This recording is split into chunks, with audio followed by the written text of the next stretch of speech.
but one everyone should read if you haven't seen it. Subject: NutraSweet horror, to embalm or not to embalm. We daily get testimonials and case histories of the nightmares people endure on NutraPoison. On April 3, 1996, the following letter came from Jeanette Soto. She is the author of Blinded Sight and wrote about her husband who went blind from NutraSweet. This is very important to diabetics because many times physicians think it's diabetic retinopathy when they going blind on aspartame, the methanol, wood alcohol, in aspartame converts to formaldehyde in the retina of the eye. If anyone would like a copy of Blinded Sight, you can write her at Jeanette Soto, Blinded Sight, 122 Dolly Drive, Brooksville, Florida 34601. She is a very courageous woman and continues to warn others. A couple of years ago she exposed NutraSweet on a Florida TV program. Here is her letter, which she titled, "To Embalm or Not to Embalm."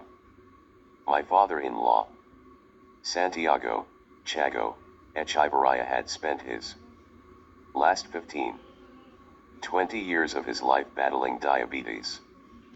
He moved from Ashtabula, Ohio, where he had retired from the railroad, to Anisco, Puerto Rico. For years Chago drank equal in his many daily cups of coffee, and, of course, NutraSweet in his cold drinks. When we received word of his death in June of 1994, we made arrangements immediately to fly to Puerto Rico for the funeral. Upon arrival, we were told that because of the large content of formaldehyde in his body, they immediately had to close the casket, for it was seeping through his skin. His sister, Minerva Ortiz and Nydia Colon, told me that the funeral director said he had never seen a body deteriorate as quickly, and was puzzled by the formaldehyde content even before embalming. Knowing what I know about the chemical components of aspartame, I believe Chago died not of diabetes, but from the formaldehyde content of his years of consuming aspartame through Equal and NutraSweet. Should you want to corroborate this report, you can do so by calling Nydia Colon in Ashtabula, Ohio. Chago was her father.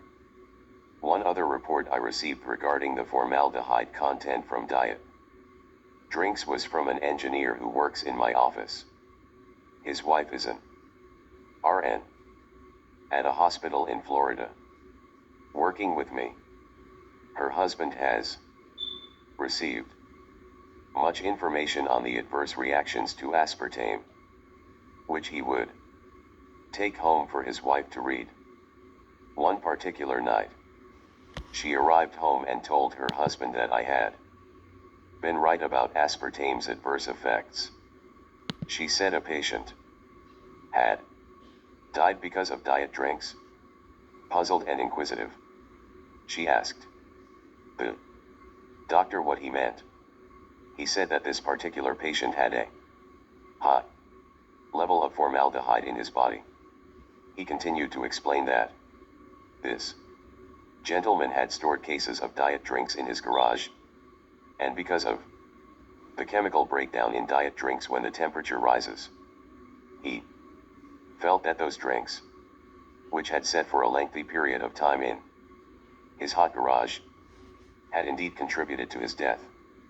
When the story was related to me, I was again incensed at a governmental agency that is not doing their job to protect innocent victims, only because of greed. If you are drinking diet drinks, stop now. Jeanette Soto,